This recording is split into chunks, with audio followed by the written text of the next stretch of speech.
প্রিয় সাংবাদিক বন্ধুগণ, দুটো গুরুত্বপূর্ণ ঘটনাকে সামনে রেখে আজকে আপনাদের সামনে আমি ব্রিফিংয়ে হাজির হয়েছি। আন্তর্জাতিক অপরাধ ট্রাইব্যুনালের পক্ষ থেকে আপনাদেরকে কয়েকটি বিষয় জানানো খুব জরুরি মনে করছি বলেই আজকে আপনাদের সামনে হাজির হয়েছে। গতকালকে দুটো ইম্পর্টেন্ট ঘটনা ঘটেছে, আপনারা দেখেছেন। একটা হচ্ছে বাংলাদেশে জুলাই আগস্টে যে সংগঠিত মানবতা বিরোধী অপরাধ এবং যে হত্যাকাণ্ড ঘটেছিল নিষ্ঠুরতম পন্থায়, সেটার ব্যাপারে জাতিসংঘের একটা ফ্যাক্টস ফাইন্ডিং মিশন কাজ করেছিল এবং তারা পরশু রাত্রে তাদের প্রতিবেদনটা প্রকাশ করেছেন।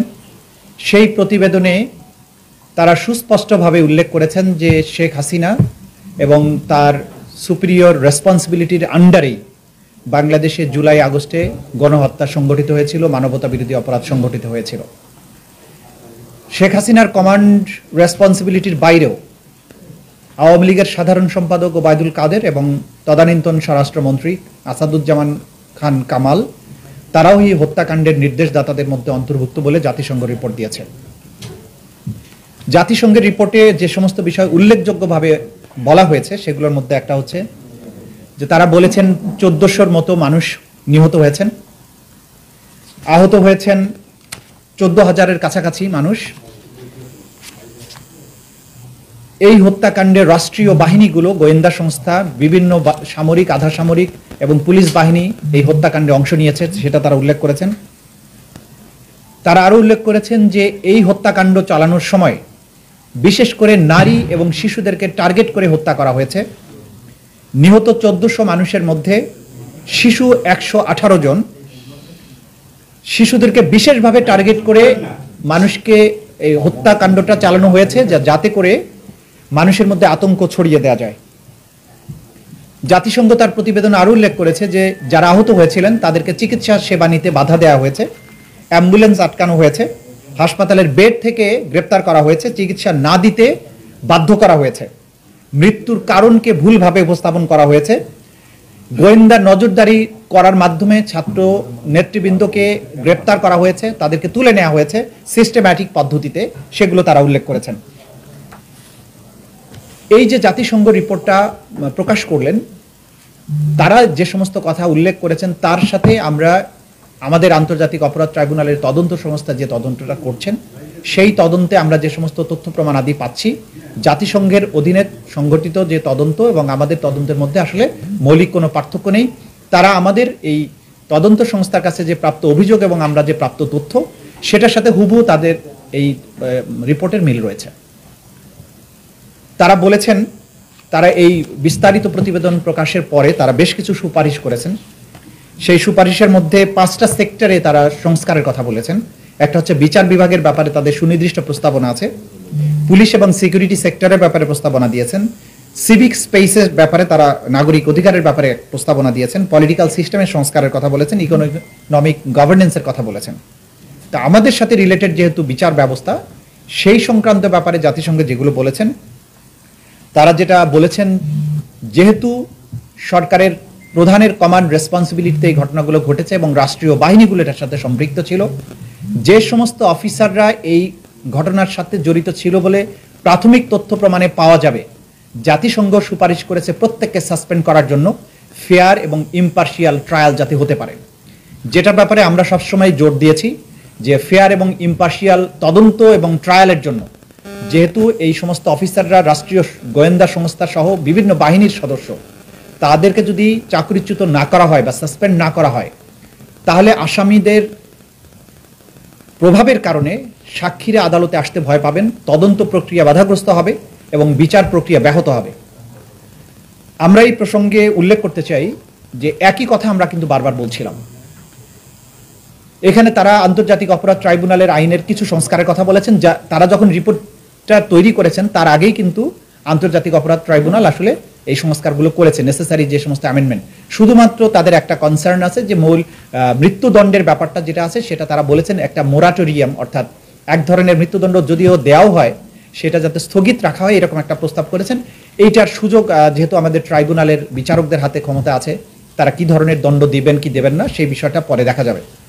মোটা দাগে তাদের এই প্রতিবেদন থেকে সুস্পষ্ট হয়েছে দল হিসাবে আওয়ামী লীগ এবং তদানীন্তন প্রধানমন্ত্রী শেখ হাসিনা, স্বরাষ্ট্রমন্ত্রী আসাদুজ্জামান কামাল এবং আওয়ামী লীগের সাধারণ সম্পাদক ওবায়দুল কাদের তাদের সুনির্দিষ্ট পরিকল্পনা নির্দেশে বিভিন্ন বাহিনীর পাশাপাশি আওয়ামী লীগ, যুবলীগ এবং ছাত্রলীগ সরাসরি মারণাস্ত্র ব্যবহার করেছে এবং যে সমস্ত অস্ত্র তারা ব্যবহার করেছে সেটারও একটা পরিসংখ্যান তারা দিয়েছেন।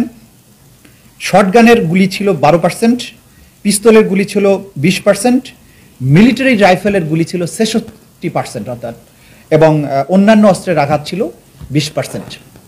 এই অস্ত্রের ব্যবহার এবং আহত নিহতদের এই পরিসংখ্যান থেকে বোঝা যায় যে একটা পুরো রাষ্ট্রযন্ত্র একটা জনগোষ্ঠীকে ওয়াইড স্প্রেড এবং সিস্টেম্যাটিক পদ্ধতিতে তাদের উপরে ঝাঁপিয়ে পড়েছিল তাদেরকে নিশ্চিহ্ন করার জন্য।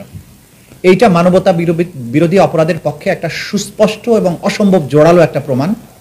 এই প্রমাণটি আন্তর্জাতিক অপরাধ ট্রাইব্যুনালের তদন্ত সংস্থার মাধ্যমে একটা এভিডেন্স হিসেবে ট্রাইব্যুনালে আসবে, এবং যেহেতু জাতিসংঘ এটি বিশ্বের সবচাইতে বড় এবং সর্বজন গ্রহণযোগ্য একটা সংস্থা, তাদের এই রিপোর্টটা সম্পূর্ণ ইম্পার্শিয়াল, কোনো দলের দ্বারা প্রভাবিত হয়ে হয়নি। তারা আমাদের সাথেও কথা বলেননি, তারা অপরাধীদের সাথে কথা বলেছেন, ভিকটিমদের সাথে কথা বলেছেন, এবং যেখানে কথা বলা দরকার সেগুলো সেই জায়গায় কথা বলেছেন। সুতরাং এটা অকাট্য দলিল প্রমাণ হিসাবে এই আদালতে ব্যবহার করা যাবে এবং সেটা আমরা ব্যবহার করব বলে আপনাদের জানাচ্ছি। আজকে আপনাদেরকে বলবো সেটি হচ্ছে যে আয়না ঘর অর্থাৎ গোপন যে নির্যাতন কেন্দ্র, টর্চার সেল এবং বন্দিশালা গত 15 বছর ধরে সাবেক সরকার সিস্টেম্যাটিক পদ্ধতিতে বাংলাদেশের ভিন্ন মতকে দমন করার জন্য নির্যাতন, গোপনে হত্যা এবং গোপনে বন্দী করার যে একটা কালচারে পরিণত করেছিল সেটা উন্মোচিত হয়েছে। মাননীয় প্রধান উপদেষ্টা গতকালকে 3টি প্রধান গোপন বন্দিশালায় পরিদর্শনে গিয়েছিলেন এবং সেখানে গিয়ে আমরা সেখানে গুম কমিশন, বিশ্বের বিভিন্ন দেশের সাংবাদিক এবং আমরা আন্তর্জাতিক অপরাধ ট্রাইব্যুনালের চিফ প্রসিকিউটর, তদন্ত সংস্থার সমন্বয়ক, আমরা সহ এটা ভিজিট করেছি।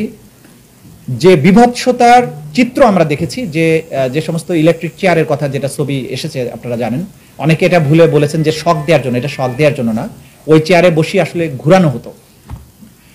একটা চেয়ারকে বসিয়ে যখন হাত পা বেঁধে দিয়ে ঘুরানো হয় কি পরিণতি হতে পারে আপনারা সেই বিভৎসতা কল্পনা করতে পারেন। একটা মেয়ে নারী ভিকটিমের কথা আমরা শুনেছি, তা একটা 11 বছরের মেয়ে, তাকে তার মা সহ গ্রেপ্তার করা হয়েছিল, তুলে নেওয়া হয়েছিল। আসলে তার মাকে তার সামনে হাত করা বেঁধে পুলিশ সদস্যরা তাকে নির্যাতন করেছে, কান্নাকাটি করেছে। সে মোটা ছিল, তার ভেতরে হাত করাটা কেটে মাংসের মধ্যে বসে গেছে। 11 বছরের বাচ্চাটা পাশেই একই জায়গায় বেঁধে রাখা হয়েছে, চোখ বেঁধে রাখা হতো।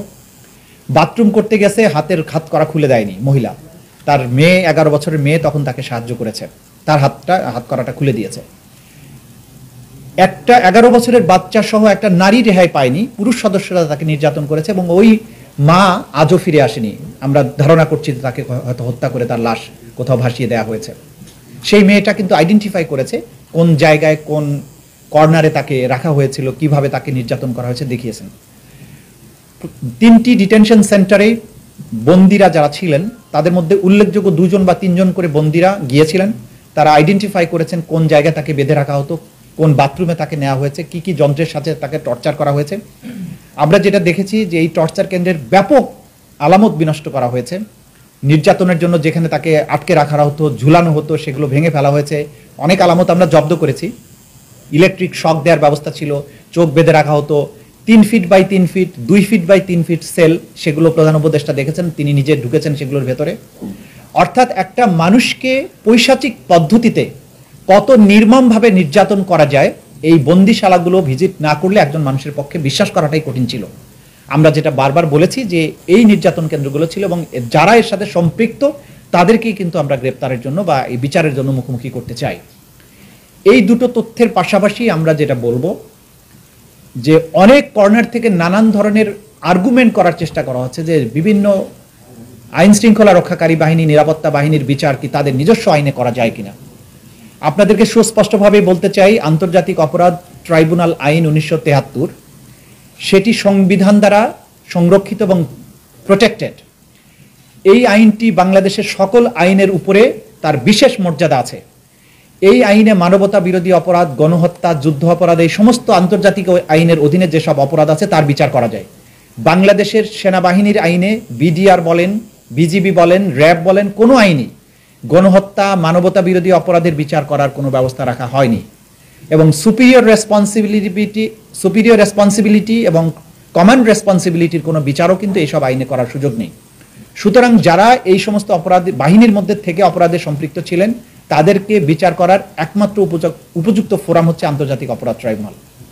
যারা যারা এই আইনে এখানকার মামলায় যাদের বিরুদ্ধে গ্রেপ্তারি পরোয়ানা জারি করা হয়েছে, আমরা রাষ্ট্রকে, আইন শৃঙ্খলা রক্ষাকারী বাহিনীকে বলবো নির্দ্বিধায় যে সেই আদালতের আদেশগুলো তারা যাতে পালন করেন, এবং সকল বাহিনী, সকল ব্যক্তিকে আমরা অনুরোধ করব যে একটা রাষ্ট্রের বিচার ব্যবস্থাকে সাহায্য করা আপনাদের দায়িত্ব, এবং কোনো ব্যক্তি বা কোনো প্রতিষ্ঠান কখনো রাষ্ট্র এবং জনগণের উপরে হতে পারে না। কোনো ব্যক্তি আইনের ঊর্ধ্বে হতে পারে না। জাতিসংঘ খুব ক্লিয়ারলি বলেছেন যে এই সমস্ত যারা ক্ষমতাসীন বিভিন্ন পদে অধিষ্ঠিত থেকে অপরাধ করেছেন তাদেরকে যাতে সাসপেন্ড করা হয়, আমরা এটার সাথে একমত। আমরা মনে করি যাদের বিরুদ্ধে সম্ভাব্য যারা অপরাধী, যাদের বিরুদ্ধে আমরা তথ্য প্রমাণাদি পাচ্ছি, যাদের বিরুদ্ধে ওয়ারেন্ট ইস্যু হচ্ছে এবং ওয়ারেন্ট ইস্যু ছাড়াও যাদের ব্যাপারে প্রাথমিক তথ্য প্রমাণ পাওয়া যাচ্ছে, আমি সরকারের কাছে অনুরোধ করব জাতিসংঘের এই তথ্য অনুযায়ী সেই ব্যাপারে যাতে সরকার পদক্ষেপ গ্রহণ করেন। এবং আপনারা ইতিমধ্যে জেনেছেন, সরকারও বলেছেন যে তারা জাতিসংঘের রিপোর্টকে স্বাগতম জানান, সেটার ভিত্তিতে যথাযথ পদক্ষেপ নেওয়া হবে আমরা আশা করছি।